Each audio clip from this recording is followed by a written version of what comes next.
Qual é a primeira coisa que você faz ao acordar? A primeira, eu tô pensando a primeiríssima.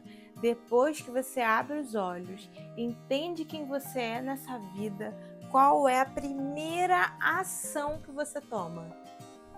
Se você respondeu mexer no celular, fique tranquila, porque você faz parte do grupo da maioria de brasileiros que fazem exatamente isso de manhã.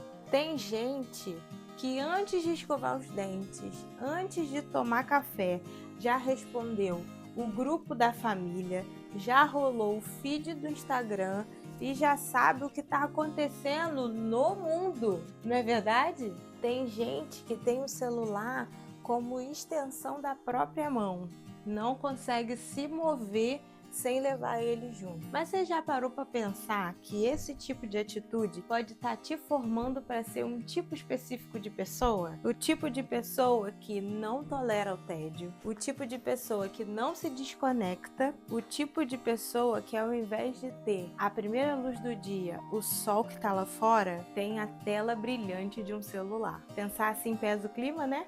Mas calma, eu não quero te assustar não. Esse papo é do nosso capítulo 2 do Clube do Livro. Estamos lendo o livro Liturgia do Ordinário. E se você ainda não assistiu, eu vou deixar aqui na descrição os outros vídeos para você poder ver. O tema de hoje é Arrumando a Cama, liturgia, ritual e o que forma uma vida. Se prepara, porque esse capítulo tá colocando o dedo na ferida.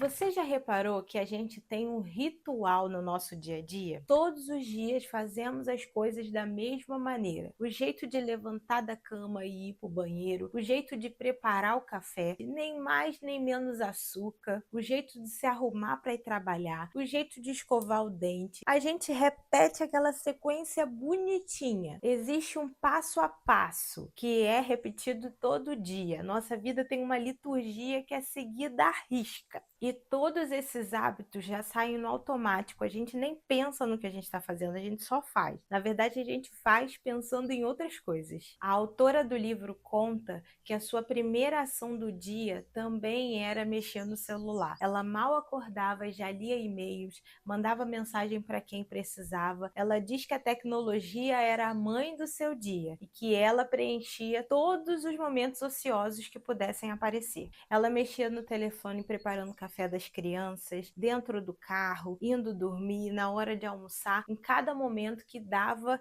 ela estava com o telefone na mão. Até que num feriado, ela decidiu mudar esse hábito e ao invés de mexer no celular assim que acordasse, ela decidiu arrumar a cama. Só que ela não gostava de arrumar a cama, ela não via sentido em arrumar a cama. Por quê? Ela diz que arrumar a cama não é igual lavar a louça. Você precisa da louça lavada para poder usá-la de novo, mas a cama funciona tão bem desarrumada quanto arrumada. Só que ela queria mudar esse hábito e precisou adquirir outro para poder colocar no lugar. E aí ela descreve essa experiência assim: ao invés de buscar uma dose matinal de infoentretenimento instantâneo de um aparelho, eu tocava a maciez tangível das minhas cobertas já bem usadas, puxava o algodão enrugado, sentia a madeira dura debaixo dos meus pés descalços. Na história da criação, Deus entrou no caos e ali fez ordem e beleza. Ao arrumar minha cama, eu refletia esse ato criativo da forma mais minúscula e ordinária. No meu pequeno caos, eu fazia uma pequena ordem. Eu colocava as minhas ansiedades, as minhas esperanças e as minhas perguntas diante de Deus, esticando-as na sua presença como os lençóis esticados. Orava pelo meu trabalho, pela minha família, por decisões, por uma reunião agendada naquele dia, mas principalmente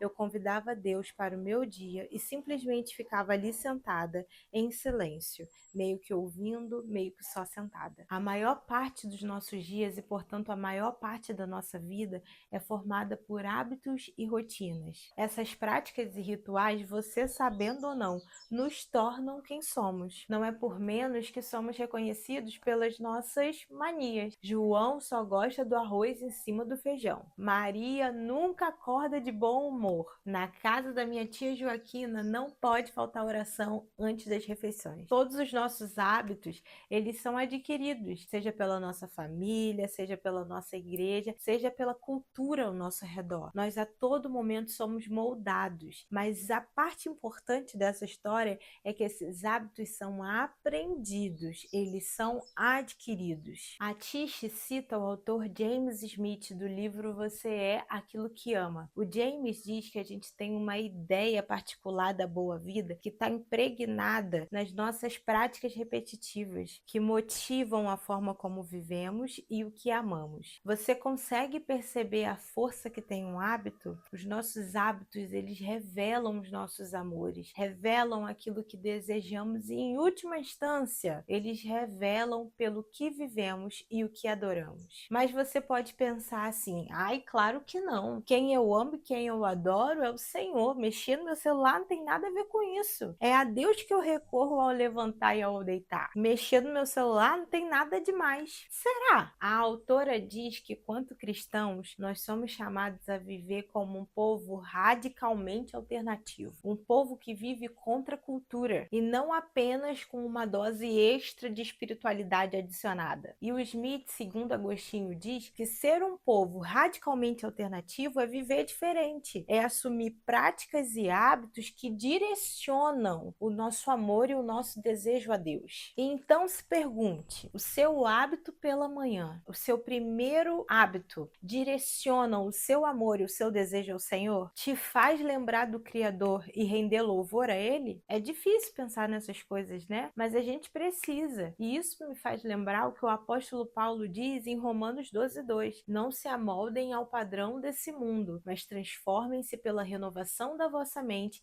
para que vocês possam experimentar qual seja a boa, agradável e perfeita vontade de Deus. Aos domingos, em nossos cultos, nós somos imersas numa liturgia que acontece sempre da mesma forma, de maneira repetitiva. Cada semana a gente está lá vivendo aquele padrão de culto, padrão esse que nos transforma. E em nossas liturgias, a gente aprende e crê que devemos dar louvor a nosso Deus, que devemos ofertar não somente as nossas finanças, mas as nossas vidas a Ele, que devemos abrir os nossos corações, atentar os nossos ouvidos à Tua palavra, que devemos ter comunhão com os nossos irmãos. Não tem nada de mágico ou mirabolante, mas toda essa liturgia são práticas formativas que nos enviam para viver dessa forma de segunda a sexta. E não é que a gente tem que aplicar teologia em tudo que a gente faz, mas a gente tem que parar e observar a nossa vida quanto liturgia e perceber que tipo de pessoa as nossas liturgias estão nos moldando para ser. E até mesmo nos questionar, na liturgia da minha vida, Deus está no centro desse culto? No final do dia, a glória é dele ou de outros amores? Então, assim como a liturgia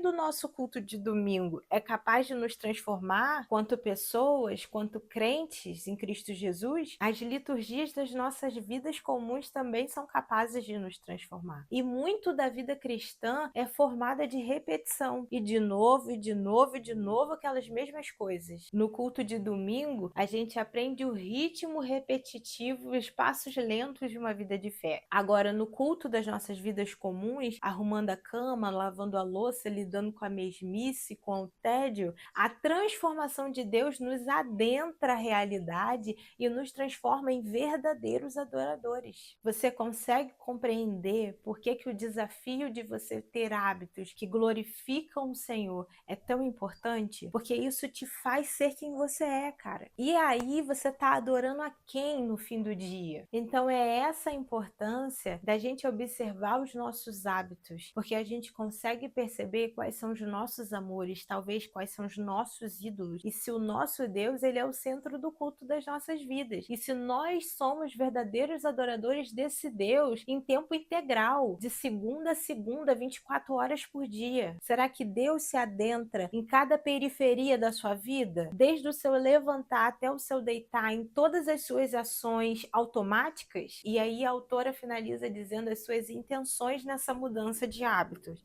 Ela fala fala assim: o ponto de trocar a minha liturgia matinal foi me habituar com a repetição, com o tangível, com a tarefa diante de mim. Me treinar dessa forma minúscula a viver com os meus olhos abertos para a presença de Deus nesse dia ordinário. Eu cultivei um hábito desde os primeiros momentos conscientes do meu dia de ficar entretida, informada e estimulada. O meu cérebro iria saltar rapidamente de estímulo para estímulo, incapaz de focar, incapaz de ser improdutivo. Arrumar a minha cama e ficar ali em silêncio por alguns minutos lembrou que o que é mais real e significativo no meu dia não é o que fala mais alto, brilha mais forte ou que mais me entretém. É no repetitivo e no mundano que eu começo a aprender a amar, a ouvir, a prestar atenção a Deus e aos que estão ao meu redor. Eu precisava retreinar a minha mente a não se assustar com o primeiro indício de tédio ou dar sobressaltos diante da quietude. Isso exigiu o cultivo de um hábito, e hábitos precisam começar com pouco e em algum lugar, ficando sentada para orar, ouvir o barulho das ruas em meio a lençóis esticados e cobertas arrumadas. Olha, gente, eu não sei para vocês, mas esse capítulo me dá um chacoalhão. Ele me tira do meu lugar. Ele me faz perceber a quem eu adoro no meu dia a dia comum. E aí fica para nossa reflexão. Será que existe algum ritual diário que nos tem moldado quanto pessoas, de forma grande ou pequena, mas não nos faz verdadeiros adoradores? Será que esses hábitos têm nos tirado desse lugar de sermos verdadeiros adoradores e nos feito adoradores de telas brilhantes? Ou seja lá qual for o hábito que você tem aí, que você sabe que provavelmente não está adorando a Deus. A gente precisa fazer uma análise da nossa agenda diária. A gente precisa observar os nossos passos. E é o que eu falei, não é que você vai aplicar teologia em tudo que você faz, mas põe o seu dia a dia diante do Senhor. Peça para Ele para esquadrinhar o seu coração. Será que tem algum ídolo? Será que tem algum amor aí que está tomando o lugar do Senhor no seu dia a dia? Talvez seja de fato tecnologia. Fica para mim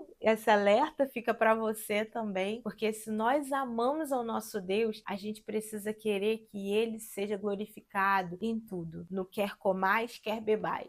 Chegamos ao fim de mais um capítulo e esse eu falei que ia ser mais confrontador, não falei? Mas é muito bom poder parar para pensar, nos autoanalisar, né? Sair do nosso lugar de conforto e perceber se de fato a gente tem adorado a Deus como Ele merece ser adorado, integralmente. Bom, se você não entendeu algumas expressões que eu usei aqui, como liturgia, o que é liturgia, o ordinário, eu vou deixar aqui, como eu falei com vocês, o vídeo do prefácio e também do capítulo 1, caso você não tenha assistido. No vídeo do prefácio, eu expliquei o conceito de algumas coisas e a ideia que a Tish segue nesse livro. Então, para você entender melhor, é muito bom assistir esse vídeo. E caso você queira adquirir, o livro é esse aqui, Liturgia do Ordinário. Eu vou deixar o link dele aqui na descrição para você comprar, caso você queira. E você pode ler na sua casa, no seu tempo.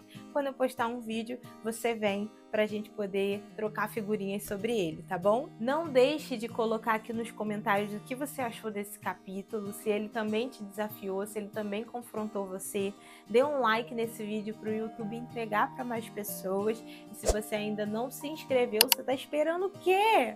Fica aqui com a gente, clica aí no botão inscrever, liga o sininho para você receber sempre que tiver um vídeo novo. E é isso, gente. Muito bom estar com vocês aqui em mais um vídeo nesse canal e eu te espero no próximo. Comenta aqui, vamos conversar. Estou esperando por você, tá bom? Um beijo no seu coração, fique com Deus e até o próximo vídeo.